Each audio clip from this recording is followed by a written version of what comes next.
दोस्तों नमस्कार।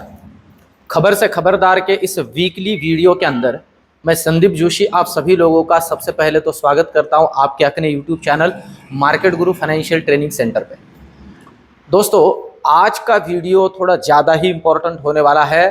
रीज़न है बहुत सारी न्यूज़ है।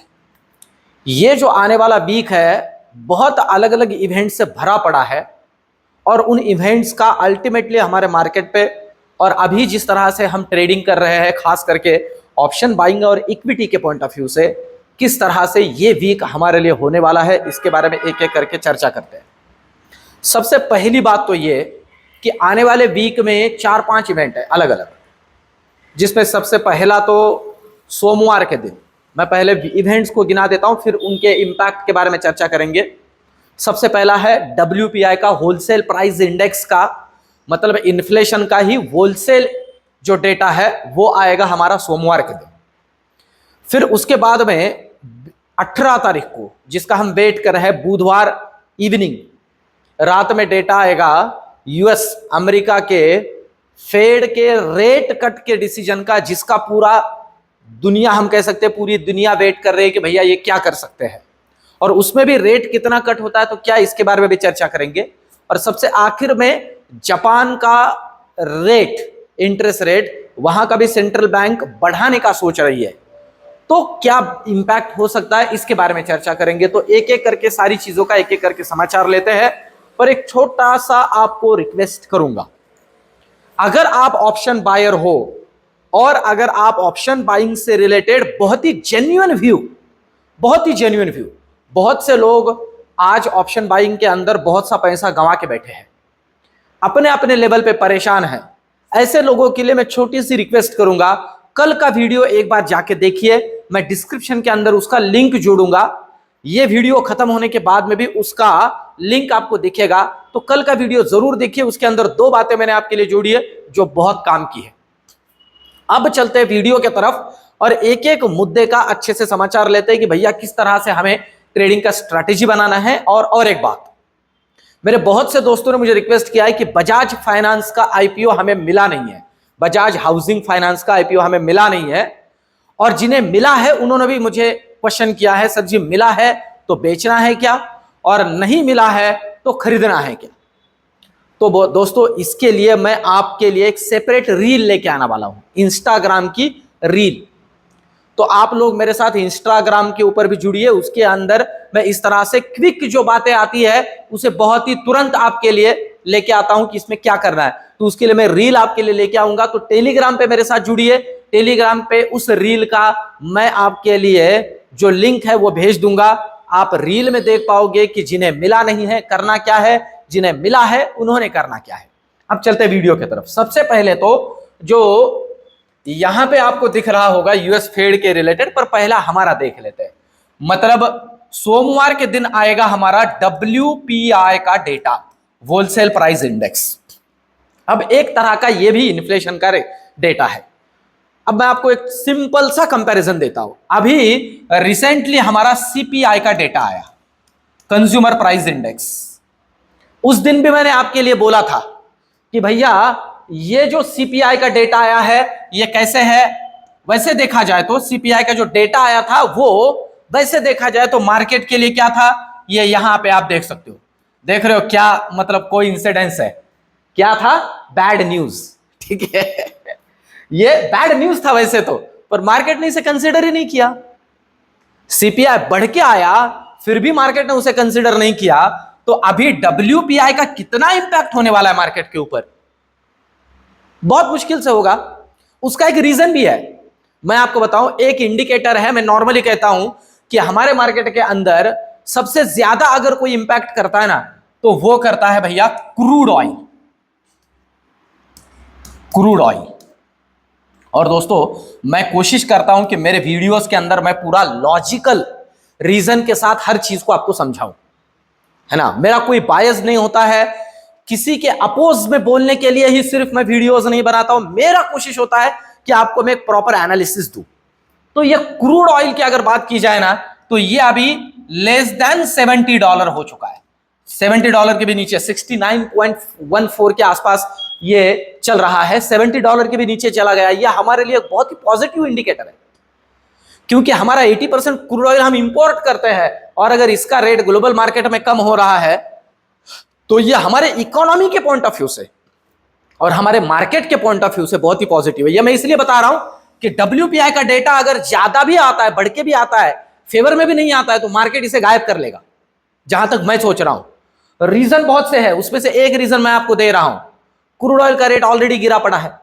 देखिए, सस्ते क्रूड ऑयल का आपको मुझे कितना बेनिफिट होगा ये मैटर नहीं करता, ये मैटर नहीं करता है, ठीक है। मैं तो नॉर्मली कहता हूं भैया, आप मैं जो रिटेल इन्वेस्टर्स या हम कहते हैं मिडिल क्लास, मैं कहता हूं मिडिल क्लास दोस्तों हमारे देश में जितना मैं कहूंगा कि उसने जितने पंचेंद्रिय होते हैं ना हमारे, वो बंद कर चुका है, वो बंद हो चुके हैं उसके, वो ना सुनता है, ना देखता है, ना समझता है, वो कंप्लीटली स्टक हो चुका है, उसे कुछ समझ में नहीं आता है।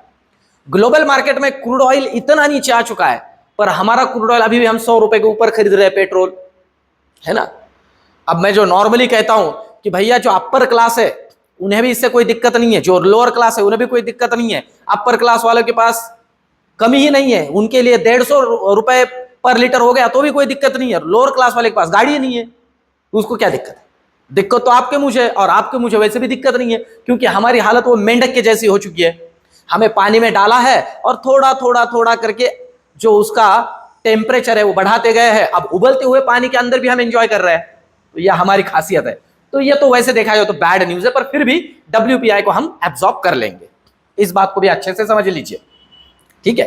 जो अच्छी चीजें दोस्तों मैं वो अच्छी ही आपके सामने रखूंगा, पर कुछ चीजें है इधर उधर, तो क्या करें, तो ये इंपैक्ट है। अब चलते हैं दूसरे पार्ट की तरफ। तो CPI आपको क्लियर हुआ होगा कि भैया CPI का कितना इंपैक्ट हो सकता है।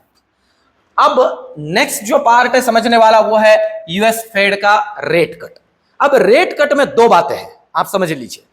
एक बात है 25 बेसिस पॉइंट और दूसरी है 50 बेसिस पॉइंट। मैंने ये लिया भी इसलिए है कि इसमें ये ठीक दिया है 25 बेसिस पॉइंट का और 50 बेसिस पॉइंट का। देखिए, अगर 25 बेसिस पॉइंट से रेट कट हो जाता है ना, तो इंपैक्ट पॉजिटिव होगा जरूर, पर इतना ज्यादा नहीं होगा, क्योंकि मार्केट इसे ऑलरेडी डिस्काउंट कर चुका है, 25 बेसिस पॉइंट को डिस्काउंट कर चुका है US मार्केट भी, इसीलिए वो वी शेप रिकवरी हो गया था, आप ये समझ लो।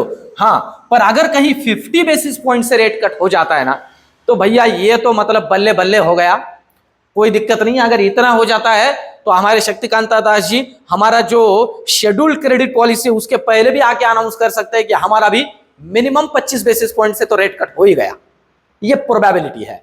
तो मार्केट इसे बहुत ही पॉजिटिव ले लेगा, खास करके बैंकिंग सेक्टर लेगा, आप समझ लीजिए। वैसे तो मैं आपको इसके पहले भी एक बात जोड़ चुका हूं, बैंकिंग सेक्टर के लिए यह निगेटिव होता है, पर अब ओवरऑल इकोनॉमी के लिए पॉजिटिव होता है। उसके बारे में हम आगे अलग से चर्चा करेंगे जब ये इवेंट्स हो जाएंगे। तो भैया इंपैक्ट तो मार्केट के ऊपर इसका पॉजिटिव होगा, और हमारा मार्केट भी वेट ही कर रहा है, तो हमारे ऊपर भी उसका पॉजिटिव होगा। इस बात को भी समझ लीजिए, हमारे लिए बहुत सी चीजें पॉजिटिव चल रही है, ठीक है। पर इसमें भी एक खेल होता है, वो मैं इस वीडियो के आखिर में जोड़ूंगा। ये तो बात हो गई। अब जो नेक्स्ट पार्ट है दोस्तों ध्यान में लेने जैसा, वो है, मैं जोड़ देता हूं, वो है, मैं आपको बताऊं, बैंक ऑफ जापान से रिलेटेड एक छोटी सी न्यूज है ऐसी अभी मार्केट के अंदर। और वो न्यूज ये है ना, अब ये कब आने वाला है, ये 20 तारीख को आएगा। भैया ये क्या आ गया बीच में, तो ये आएगा 20 तारीख को। अभी 20 तारीख को मतलब ये फ्राइडे के दिन ही आएगा। तो इम्पैक्ट तो हमारे मार्केट के ऊपर शायद से इससे रिलेटेड, या जापान मार्केट, जापानीज मार्केट में शुक्रवार के दिन अगर अच्छा रैली बना, क्योंकि पहले ही मार्केट डिस्काउंट कर लेता है, हमारा उनका सेम है। तो भैया देखिए क्या है ना, जापान का रेट मैटर करता है। अगर इन्होंने रेट को कुछ भी नहीं किया, ठीक है, जैसे यहां पे भी जो रॉटर्स का पोल है, ये कह रहा है कि bank of Japan to hike rate by year end से majority of the analysis to know सितंबर चेंज। अगर कोई बैंक ऑफ जापान ने रेट बढ़ाया नहीं, इनका बढ़ाने का चल रहा है, अगर बढ़ाया नहीं तो कोई इंपैक्ट नहीं होगा। अगर ये रेट बढ़ा देते हैं ना, तो जो US रेट कट का पॉजिटिव इंपैक्ट हमारे मार्केट पे या ग्लोबल मार्केट पे हुआ था, वो पूरा का पूरा ये खा लेगा। फिर वहां से आगे ना फिर चलेगा एक नया खेल। इस बात को भी अच्छे से समझ लीजिए, ये पूरा खा सकता है, क्योंकि बैंक ऑफ जापान का इतना सारा पैसा, मैंने आपको कहा है ना, एफआईआई के पास उनका जो पैसा है ना, उनके लिए दिक्कत हो जाएगा। उनके लिए दिक्कत मतलब हमारे यहां से निकाल लेंगे। तो इस बात को हम अच्छे से ध्यान में रखते हुए ही काम करना है। यहां तक कि यूएस मार्केट के अंदर भी वहां का बहुत तगड़ा पैसा पड़ा हुआ है। तो इन सारी चीजों को ध्यान में लेते हुए इसका इंपैक्ट भी, वैसे देखा जाए तो अगर रेट बढ़ जाता है तो नेगेटिव, स्टेटस को कुछ नहीं होता है तो पॉजिटिव मार्केट के लिए। पर हमारे लिए मैं जो जोड़ रहा हूं ना आपको दोस्तों, हमारे लिए दोस्तों सभी चीजें बहुत ही अच्छे चल रही। एक तो क्रूड ऑयल का रेट, ग्लोबल में ये सारी पॉजिटिव न्यूज, और हम ऑलरेडी टॉप पे बैठे हुए हैं। तो भैया एक तो लेवल जो है ना हमारे लिए मार्केट के पॉइंट ऑफ व्यू से देखा जाए तो अभी रिसेंटली 25,500 को तो हम कंसीडर करके ही चल रहे हैं। पर जो मैंने आपको कहा ना कि एक दिक्कत है मार्केट के अंदर, देखिए जब इस तरह से पूरा मार्केट पॉजिटिव पॉजिटिव सोच रहा होता है, अभी आप देखिए मेरे कुछ दोस्त जो बड़े बड़े चैनल्स के ऊपर बैठे हुए हैं, वो तो कल से तो बस पूछिए ही मत, आप देखते रहिए। अगर उनका ये सारा इस तरह से गुणगान चला तो प्रोबेबिलिटी है बड़े ट्रेडर्स को तो यही चाहिए, एक मूव तगड़ा वाला नीचे का आ सकता है, आपका पॉजिटिव पॉजिटिव पॉजिटिव का पैसा जेब में ऐंठने के लिए। तो हिसाब से काम करे, लेवल टू लेवल काम करे, लेवल टूटती है तो ही काम करे, अदरवाइज शांति से बैठे रहे। ये खेल बहुत अच्छे से समझना जरूरी है, और अपना अपना प्रसाद मिले भाग जाए।